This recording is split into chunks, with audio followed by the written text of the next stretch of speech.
Welcome back to the Sports Shield podcast. My name is Evan Shockey, and I'm joined with Mullen Weber. It's been a long time since we've been on the podcast for a long time, right? Yeah. We're back, though, better than ever. A lot of stuff has happened in the past 2 weeks. I mean, we had football going on at the school, soccer, but we have football tomorrow, Friday, against Lake Park. I think they might pull this win off, which is going to be good. I mean, considering that they had a strong win against East. Yeah.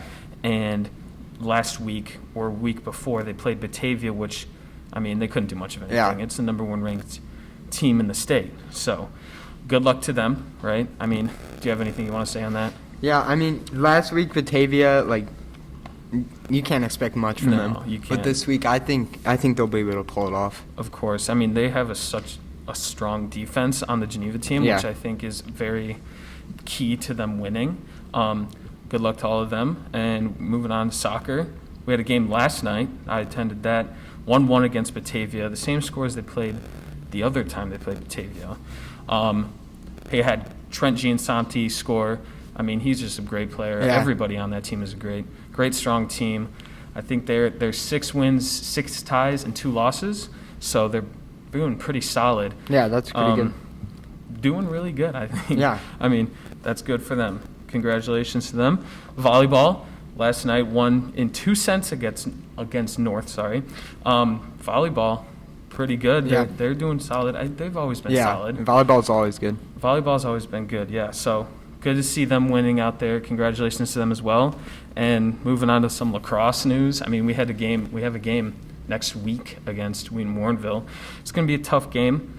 I think all the boys, considering me playing on the team, Yeah. I think we have a strong team going on. Is that going to be your guys' first game of the season? That will be our first game next Saturday. So I'm kind of nervous, but, as long as we join together as a team, communicate will be key. Because Yeah, you have some pretty good players. We do. We have a lot of players. Clark Giansanti, Tyler Costello, Johnny Marietti. They're all good. Great, solid players. Moving on to national news.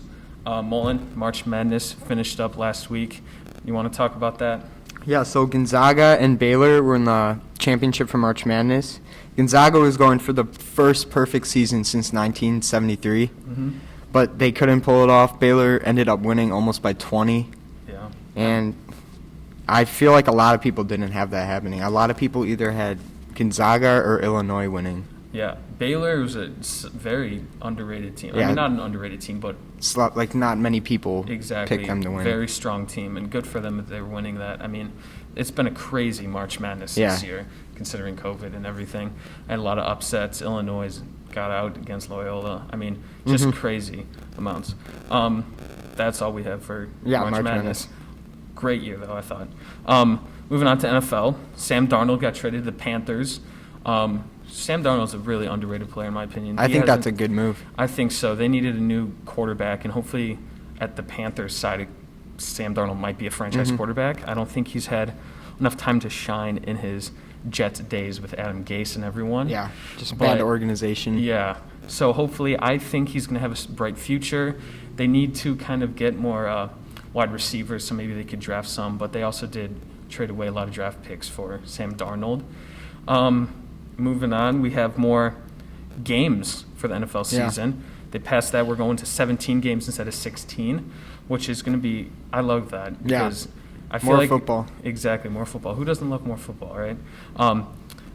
I always miss football. I mean, I feel like once week 1 to week 16 is just so fast. So we have a lot of games. They added one that really brought me in my attention was the Green Bay Packers and the Kansas City Chiefs, both one of the best teams last year. So hopefully that's going to be an action-packed game. Yeah, that's a good game. I would love to see them, Patrick Mahomes, Aaron Rodgers, both 2 solid quarterbacks.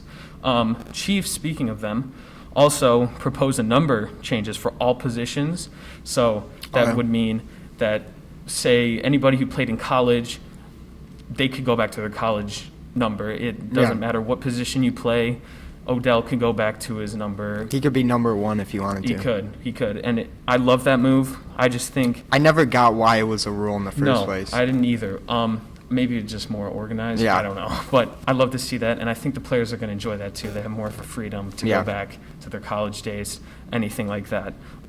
Moving on to baseball. Tigers rookie Akil Baddoo was the first player to hit a home run, grand slam, and walk-off single in first 3 games of MLB debut. I don't know much of baseball, but that's insane. That is crazy. To be a rookie is just one, but honestly, that is just incredible. When I saw that, I don't know, I didn't hear this guy at all. And sure enough, ESPN Sports Center, they're all talking about it, and I'm like, I got to get on this. I got to figure out what they're doing. Speaking of MLB, Cubs 4-3, solid start. It's too early in the season to call them trash or bad, but I think that they're solid team. Same with the Sox, 4-4. People were saying the Sox were going to do good. Seems like both teams in Chicago are starting off to a solid start. Yeah. Basketball, going to the NBA. Mullen, you want to take this one away?